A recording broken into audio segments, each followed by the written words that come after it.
This demon is the one with the least privacy in the demon world. The reason is that his master calls him out no matter what he's doing. Every time Jack is training, Mike appears, turning Jack's training into a live broadcast. Jack is furious and shouts at Mike, saying he needs his personal space. Jack's most unfortunate part is that he has no way of dealing with Mike, who always bullies him. Jack's favorite pastime, however, is teasing others. Every day, his work consists of helping Mike's clients with detective agency cases. One day, a lady came to the detective agency. Her husband had cheated on her, and she wanted Mike to make the mistress leave her husband without getting a divorce. After hearing her request, Mike took his new assistant and went into a secret room. He was planning to perform a spell, and he summoned Jack, who was eating in the demon world at that time. Jack's favorite thing to do was tease women. Upon seeing Mary, he started to play tricks on her. Jack asked her what this was, and Mary thought it was a set of mahjong tiles. Jack told her it was opai, slang for breasts. To get Jack to do things for him, Mike had prepared a pig's foot as an offering. Jack looked disgusted, but after eating it, he thought it tasted delicious. Then, Jack asked Mike to explain the details of the commission. Mary outlined the task for Jack, and Jack promised to complete it. The next day, Jack made the lady emit a foul odor, causing her husband to stay away from her. It turned out that Jack had mistaken the lady for the mistress. Meanwhile, Jack was still sleeping. Mike summoned him once again, and Jack was furious because he had been asleep. Mike directly beat Jack and gave him some low-level offerings. Jack started eating the offerings, and Mike returned to wait for news from Jack. The next day, the lady's figure became much more attractive,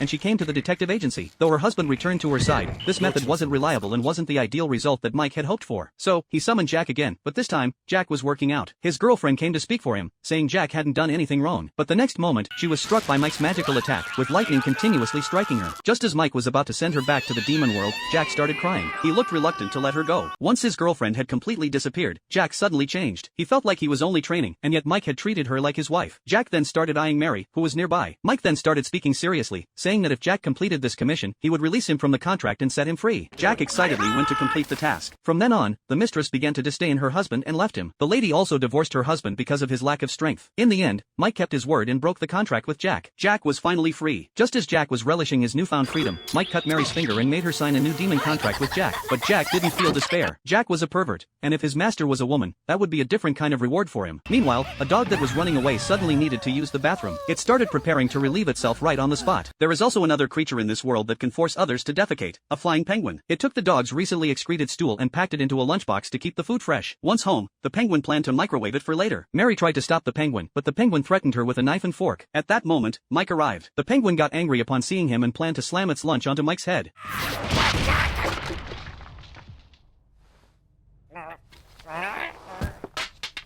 This penguin was actually a new demon that Mike had summoned from the demon world. When they first met, the penguin had used the toilet in front of everyone, and afterward, without washing its hands, it tried to shake hands with Mary. At that moment, Jack, who was nearby, recognized the penguin. It was an old friend he hadn't seen in a long time. They immediately began chatting. The penguin then called Jack by name, and Jack, now an old employee, became angry. He said that this was a workplace, and he should be addressed as senior. Mike, uninterested, finished giving them the